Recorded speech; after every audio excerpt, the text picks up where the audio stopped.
Hello everyone, welcome to my mini blog.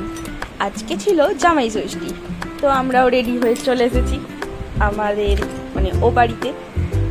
ব্যাস এসে দেখি মা তো একদম সমস্ত কিছু গুছিয়ে সুন্দর করে রেখেছে। তারপর এদিকে দেখি না শালি আর জামাইবাবু মিলে কী করছে, এইসব কী বক্স ওপেনিং করছে। তারপর আমিও একটু ঢং করে নিলাম আর কি। এই যে বক্স ওপেনিং বলতে ডিনার সেটটা ওপেন করছে। আজকে জামাই ষষ্ঠী বলে কথা, জামাই নতুন জিনিসে খাবে তাই আর কি।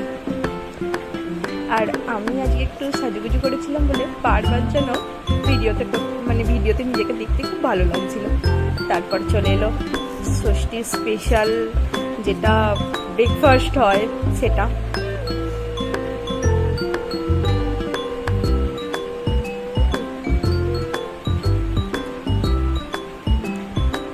এই যে গড় করলো, গড় করে এবার লেগে পড়লো ফিনিশ করার জন্য।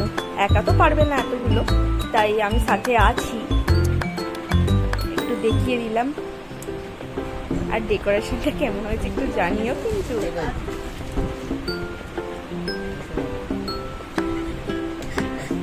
জামাই ষষ্ঠীতে প্রথম তোমাকে খেতে হয় আগে তুমি।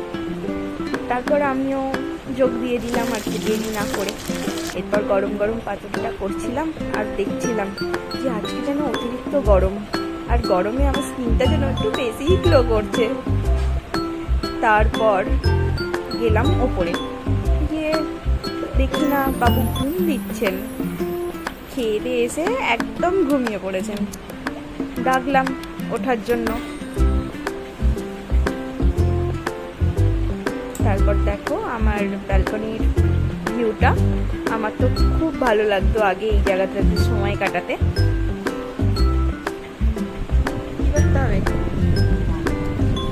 কেন? আর আমাকে দেখলেই ওনার মাথা যন্ত্রণা হয়, তো তাই সব সময় বলে মাথা টিপে দেওয়ার জন্য। তারপরেই এসে গেল লাঞ্চ। লাঞ্চ ছিল জামাই আদর,